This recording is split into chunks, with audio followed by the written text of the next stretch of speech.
When international tennis star Novak Djokovic was refused entry to Australia back in January, he was held at Melbourne's Park Hotel, which is really a migrant detention center in Australia. Now, while Djokovic was allowed to leave the Park Hotel after just a few days, the refugees were not. Many of these refugees actually came to Australia as teenagers seeking asylum or fleeing war, and are now adults, having been locked up in detention ever since, some of them for 5 years, 7 years, 9 years. Australia's treatment of refugees and asylum seekers has been described by the United Nations as cruel and inhumane. Asylum seekers who arrive in Australia by boat are detained indefinitely in offshore facilities, right? So Australia operates these facilities, but they're not in Australia. They're in neighboring Papua New Guinea and Nauru, which is a very, very tiny island nation. And actually, Nauru houses the most infamous facility of them all, where conditions are so bad, people compare it to Guantanamo Bay. They call it Australia's Guantanamo Bay. So people who've worked at the facility in Nauru have described it as a prison.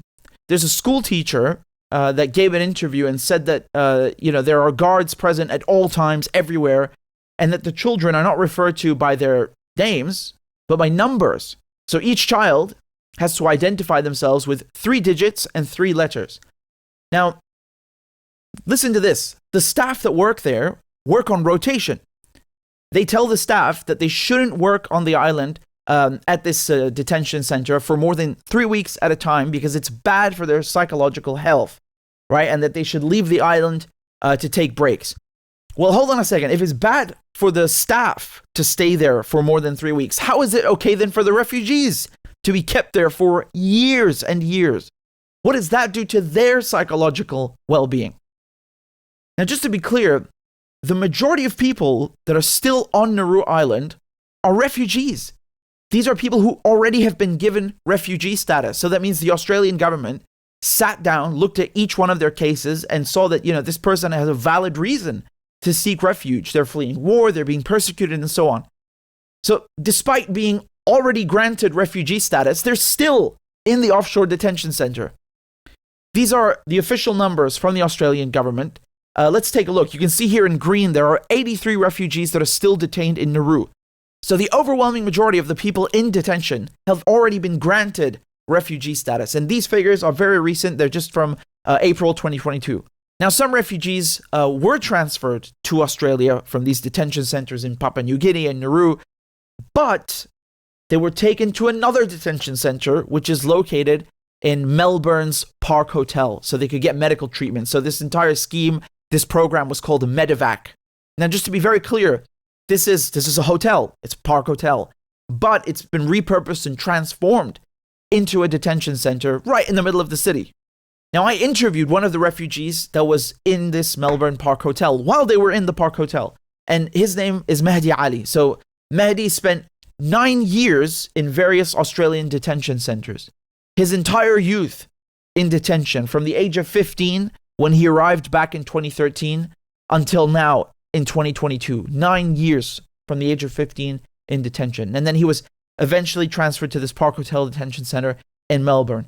Now, fortunately, since the recording of this interview, Mehdi was released. And he was taken in by the United States, actually, not Australia, under a resettlement scheme. Now, Mehdi was released shortly before all of the Park Hotel was closed, okay? And all of the refugees were finally freed. However, I never got the chance to release this full interview, so I'm doing it now. And you need to understand the conditions that he and the other refugees were forced to live in were literally horrendous. The detainees, they would find mold and maggots in their food. They wouldn't be allowed to leave the hotel or even to open their windows for fresh air. The windows were sealed shut.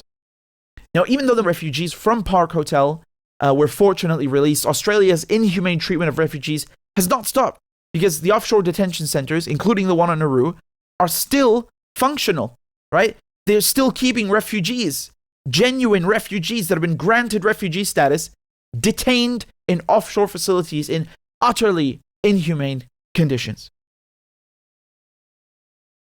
Mehdi, thank you so much for coming on the program. We really appreciate it. Hi, man. How are you? Mehdi, could you tell us perhaps where you're joining us from You are in Australia, but where in Australia specifically? Thanks for having me, inviting me to your program. Right now, I'm in Melbourne, Park Hotel Detention Centre.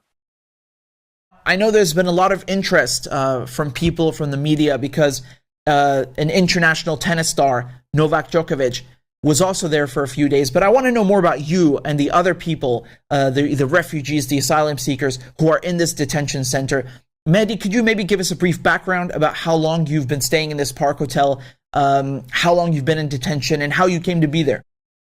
I came to Australia when I was 15 years old by myself at 22nd of July 2013. And since then until now, I've been in detention. I was in Christmas Island when I arrived Australia by boat. I arrived Christmas Island, and I was in Christmas Island about around 9 months. And then they sent me to Nauru when I was 16 years old, and I was in Nauru around 6 years, which it was a terrible experience. And then under the Medivac bill around more than 2 years ago, I came to Australia. And since then until now, I've been in detention, which I was in Brisbane detention center. Then they sent me to Melbourne detention center. And briefly, I've been in Park Hotel detention center. I mean, you've effectively grown up. You've gone from a teenager to an adult male. In what conditions? Incarcerated? In survival conditions. In absolute survival conditions. Not like as the rest of teenagers or child. Like I did not received any of my child rights, teenage rights. And basically, I was just basically surviving the whole journey until now. I'm trying to survive, to be honest, and I'm sick of surviving. I want to leave instead of, to experience life as it is, not experience it as a person in a cage. The way that you've been treated by the Australians, by the refugee and immigration services, would you say that this is a fair way to treat someone who is seeking asylum in Australia?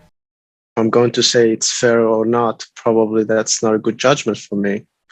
But I ask you, do you think detaining a child as 15 years old in terrible, terrible conditions, without any education, without any proper health care, detaining him for 9 years because he's illegal,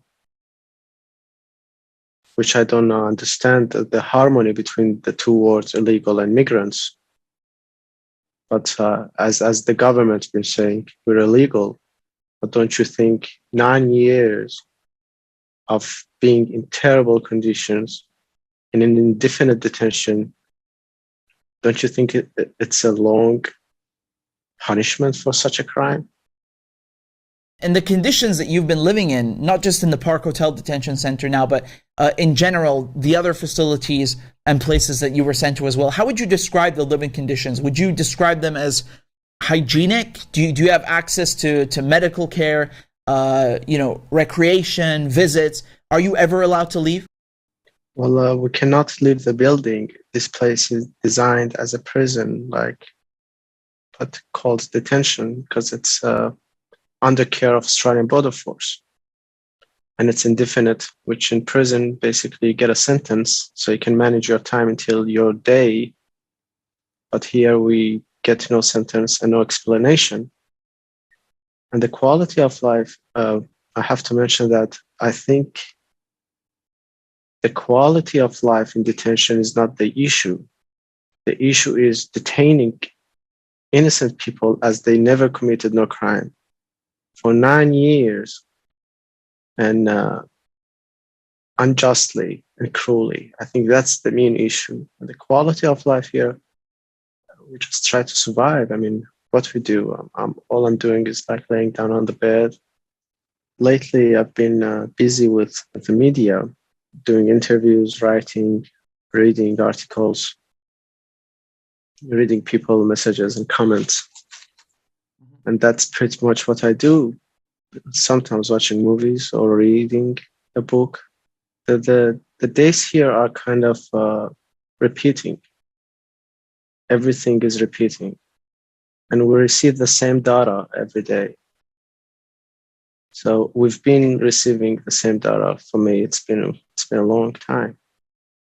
The same thing: guards, path search, handcuffs, ABF, refugee case, asylum seeker case. The same data over and over. And I'm far, far away from the life, because I've been away from the life around 9 years.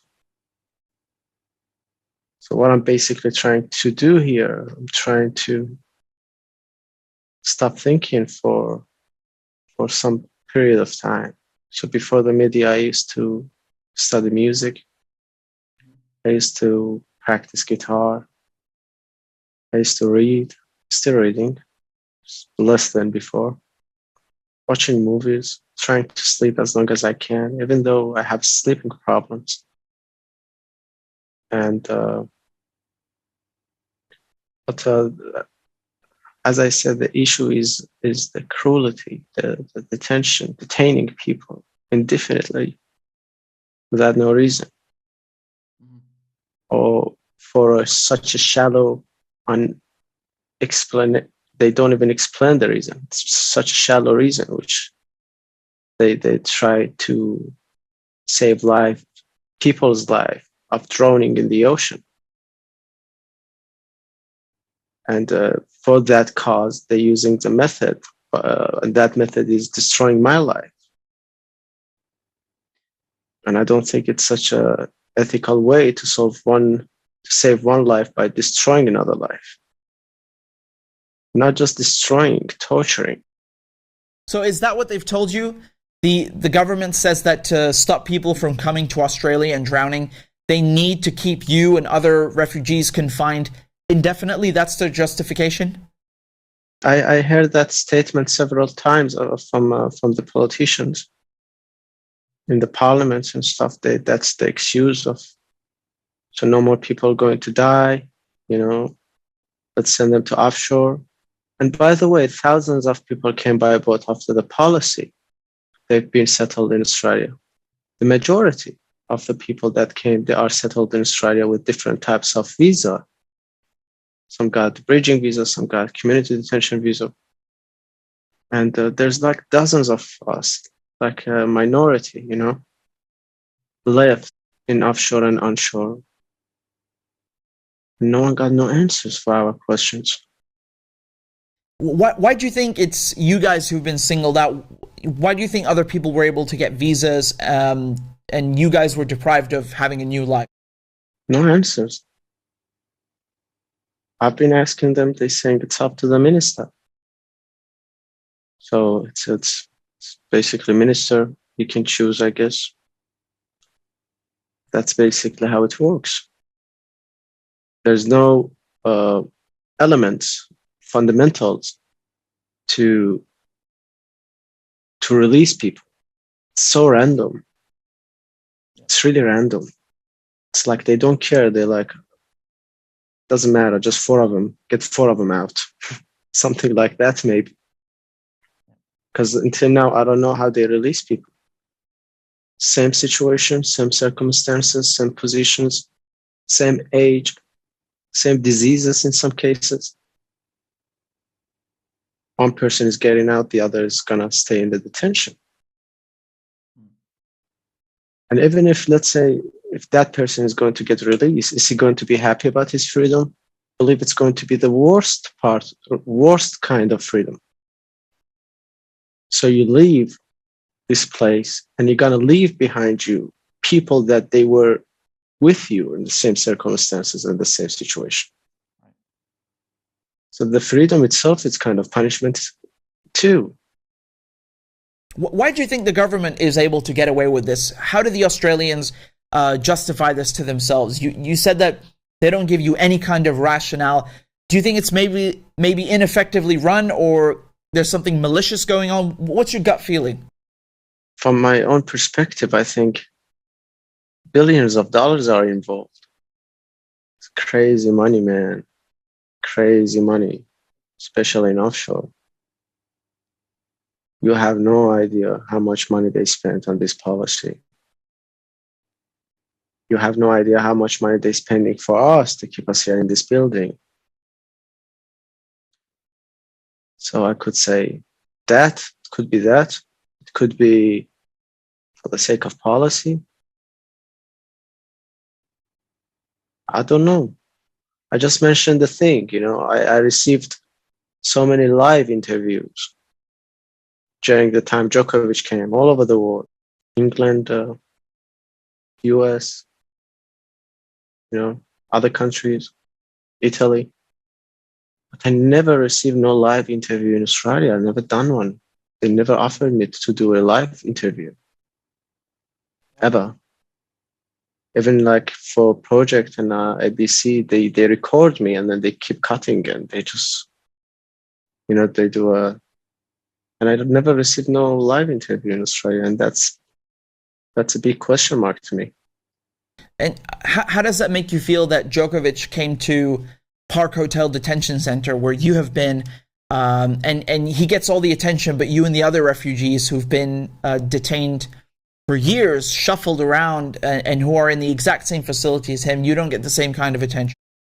Well, I was shocked when I found out Djokovic is here, to be honest. And I guess he deserved to get attention because he's the best after all. And it's not easy to be best in tennis for a long time. But yeah, he gets the attention and he deserves that. But we deserve the attention more. Why we deserve the attention more? Because a humanitarian disaster is happening here. Actually, crisis happening here. It's really tragic. And that's the ethical way which media can cover such a story, but not because of whatever they're doing, how the propaganda works, not because of that cause, but because of the ethical point of the humanity. And which I think I don't blame Djokovic because of attention. I blame the media. So the media who've contacted you to do interviews in the last weeks, did most of them ask you about yourself and how you're doing, about the other refugees, or were they only interested mostly in Djokovic? To be honest, just the first day until I tweeted that tweet, they were interested in Djokovic. But after that tweet, they asked him about me. And also they ask about Djokovic. They have to put it in the story, so their story is going to get sold. Except I have to say this because I'm not afraid of anyone. 9 News, I think. There's a reporter, there's a guy, he called me, said, I'm interested in your story. Let me do an interview with you. I'm not gonna say his name. So he did sit with me, and then he just started asking questions and questions about my life and about my journey and all these things. And I was just explaining, And it's not an easy thing for me to explain my journey over and over, because to people it's a story, but to me it's my life. So I was just explaining. And then he asked me about Djokovic, and I just answered. And then in his report, he just cut the Djokovic thing. And I was really upset when I saw that. I was like, he like, obviously he used me. He used me for his report, and he did not mention us. He just maybe said refugees in this building. And then I commented about Djokovic, and that's it. And the rest of the news was about Djokovic. And that was the same day that I tweeted the tweet. Yeah, and that's really upsetting. So I've seen a lot of guys with underlying health issues. For example, their gums are bleeding and they can't go to the dentist. If it's not too personal, are there some things that you've had to deal with medical issues, underlying issues where you needed medical treatment and they wouldn't give it to you, or they made it difficult to get? Yeah, definitely. I have a medical issue which I've been dealing with it for a long time actually, and it's really simple. If I was free, I could do it in 1 day or two, but in detention, it's been months, and I haven't received no treatment for it. Well, eventually, a few days ago, they offered me the treatment, but they said if you go into the appointment and you're done, and then when you come back, you have to do quarantine. But then I said, because when I'm going, they're going to escort me, the guard, circle security, 2 or 3 of officers going to escort me. And they sit next to me. We go with the same car. But even when I see the doctor, they're going to stand next to me with their cameras and their reports and stuff. And they're going to hold my arm while I'm walking in the public. And that's how they're escorting me. And I said, are the circle guards going to do quarantine? They said, well, we take taste of them. They do the temperature thing. And I was like, that's unreasonable. Like, why should I do quarantine? And the same people with me, they're not doing the quarantine. And I'm sure COVID has nothing to do with citizens and non-citizens. So, and I believe if the guard's going to do quarantine, I'm going to do the quarantine. I have no problem with that. Me, myself, I got vaccinated twice, 2 doses. But I see it's really, it's illogical. 4 people at the same place, at the same journey, one of them going to do quarantine, 3 of them, they're going to be whatever they want to be. And then they said, we'll get back to you. They never did. Mehdi, thank you so much for taking the time. I really appreciate you sharing all of this with us. Thank you so much. It's my pleasure. Thank you very much. Have a nice day, evening.